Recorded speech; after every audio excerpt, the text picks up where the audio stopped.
Bismillahirrahmanirrahim. Assalamualaikum warahmatullahi wabarakatuh. Alhamdulillahirabbil alamin.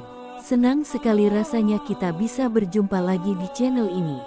Salam dan solawat semoga selalu tercurahkan kepada junjungan kita Nabi besar Muhammad sallallahu alaihi wasallam.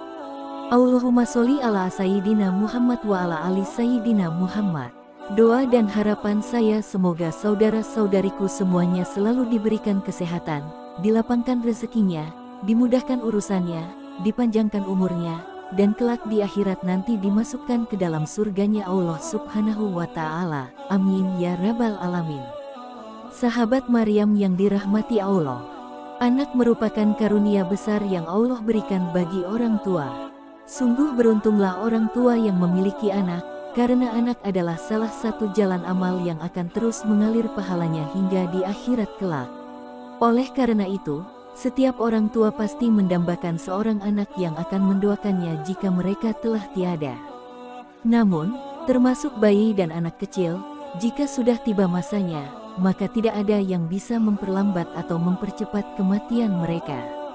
Apabila bayi atau anak kecil meninggal dunia, banyak yang bertanya-tanya, apakah mereka juga ditanya oleh malaikat di dalam kubur? Dan bagaimanakah arwah serta kedudukannya? Salah satu rukun iman adalah beriman kepada malaikat Allah yang merupakan ciptaannya. Malaikat tidak memiliki jenis kelamin, tidak membutuhkan makan dan minum, apalagi tidur. Salah satu malaikat yang wajib diimani oleh umat Islam adalah malaikat yang bertugas untuk bertanya di alam kubur, yaitu Munkar dan Nakir. Setiap orang yang meninggal dunia, meskipun tenggelam atau dimakan hewan buas, akan tetap ditanya di alam kubur. Hal ini menimbulkan pertanyaan, apakah anak kecil yang meninggal dunia juga akan ditanya oleh malaikat? Dalam hal ini, para ulama berbeda pendapat. Pendapat pertama, seperti yang dijelaskan oleh Imam Romli dalam fatwanya, mengatakan bahwa anak kecil yang meninggal dunia tidak akan ditanya oleh malaikat. Begitu juga orang gila yang sejak awal tidak dikenai beban untuk melaksanakan kewajiban agama. Namun, pendapat kedua datang dari Imam Ibnu Hajar dalam Fatwa Al-Hadisiyah, yang menjelaskan bahwa pertanyaan dari dua malaikat akan diberikan kepada siapapun yang meninggal, walaupun masih janin atau bahkan yang tidak dikubur, seperti orang yang terbakar, tenggelam, atau dimakan oleh binatang buas. Ini berdasarkan hadis yang diriwayatkan oleh Imam Muslim, yang artinya, sesungguhnya umat ini akan diuji di kuburnya. Hadis riwayat Muslim menurut Imam Suyuti dalam Al-Hawi lil Fatawa, salah satu fitnah kubur adalah pertanyaan oleh dua malaikat. Dari kedua pendapat ini, yang lebih kuat adalah pendapat yang menyatakan bahwa setiap orang yang meninggal akan ditanya oleh malaikat, walaupun itu adalah anak kecil. Hal ini dikuatkan dengan hadis yang diriwayatkan oleh Imam Muslim. Arwah bayi dan anak-anak kecil yang meninggal dunia juga memiliki kedudukan yang istimewa. Ustaz Ahmad Dusuki Abdurrani, seorang pendakwa asal Malaysia yang juga lulusan Al-Azhar, menjelaskan bahwa Rasulullah menggambarkan mereka dalam dua kelompok. Pertama, bagi arwah anak-anak dari orang yang tidak beriman, mereka akan menjadi pelayan-pelayan di neraka tanpa memedulikan ibu dan bapak mereka. Kelompok kedua adalah anak-anak yang meninggal dunia dalam keadaan iman, termasuk bayi yang gugur dalam kandungan. Mereka akan ditempatkan oleh Allah di surga yang indah, di mana mereka dijaga oleh Nabi Ibrahim dan Sarah. Anak-anak ini akan berada dalam keadaan kenyang dan bahagia di bawah naungan pohon-pohon yang rindang. Dalam sebuah hadis yang diriwayatkan oleh Imam Bukhari, Muslim, An-Nasai, dan Ibnu Majah, Rasulullah menjelaskan bahwa anak-anak yang meninggal terlebih dahulu nanti akan menunggu kedua orang tuanya di akhirat. Mereka akan menanti kedua orang tuanya untuk mengajak mereka masuk ke dalam surga bersama-sama.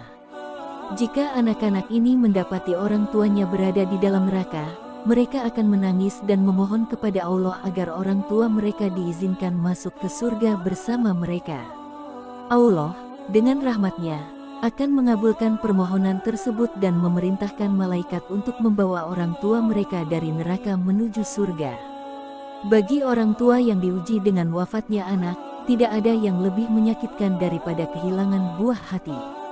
Bahkan ketika anak hanya sakit atau terluka, hati orang tua sudah diliputi duka. Oleh karena itu, Allah memberikan ganjaran surga bagi orang tua yang sabar dan tabah dalam menghadapi musibah ini. Dari sahabat Anas, Rasulullah bersabda, "Tiada seorang muslim pun yang ditinggal meninggal dunia oleh 3 anaknya yang belum mencapai usia dewasa, melainkan Allah akan memasukkannya ke dalam surga oleh kemurahan rahmat-Nya terhadap mereka." Hadis riwayat Bukhari, Muslim, An-Nasai, dan Ibnu Majah. Dalam hadis ini, Rasulullah menjelaskan bahwa anak yang meninggal terlebih dahulu akan menunggu kedua orang tuanya di akhirat, untuk kemudian mengajak mereka masuk ke dalam surga. Kalaupun tidak ada anak yang meninggal, orang tua tersebut tetap akan mendapatkan ganjaran yang besar atas kesabaran dan ketabahannya. Dari kisah-kisah ini, kita dapat mengambil kesimpulan bahwa anak adalah karunia besar dari Allah dan kebanggaan bagi orang tua. Islam mengajarkan untuk menghargai dan menjaga anak-anak dengan memberikan perhatian dan kasih sayang yang penuh. Bagi orang tua yang kehilangan anak, Islam memberikan pengharapan dan kabar gembira bahwa anak-anak yang meninggal dunia memiliki kedudukan di surga dan dapat memberikan syafaat kepada orang tua mereka. Kisah tentang anak-anak yang ingin bersama orang tua mereka di surga mengajarkan kita untuk tetap tekun dalam berdoa dan bersabar di tengah ujian hidup. Hal ini menunjukkan betapa besar rahmat dan kemurahan Allah, serta bagaimana anak-anak yang meninggal dapat menjadi penyebab orang tua mereka masuk ke dalam surga. Keseluruhan ajaran ini mengajarkan bahwa segala keputusan dan izin Allah adalah penentu akhir dari segala sesuatu. Mengajarkan kita untuk tawakal dan patuh terhadap kehendak Allah dalam menghadapi setiap ujian dan cobaan.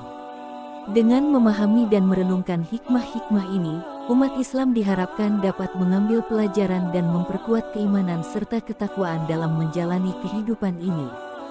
Demikianlah yang bisa saya sampaikan. Semoga bermanfaat. Jika ada kesalahan dan kekhilafan, saya mohon maaf yang sebesar-besarnya. Jangan lupa like, komen dan share, nyalakan juga lonceng notifikasinya agar tidak ketinggalan video berikutnya. Wassalamualaikum warahmatullahi wabarakatuh.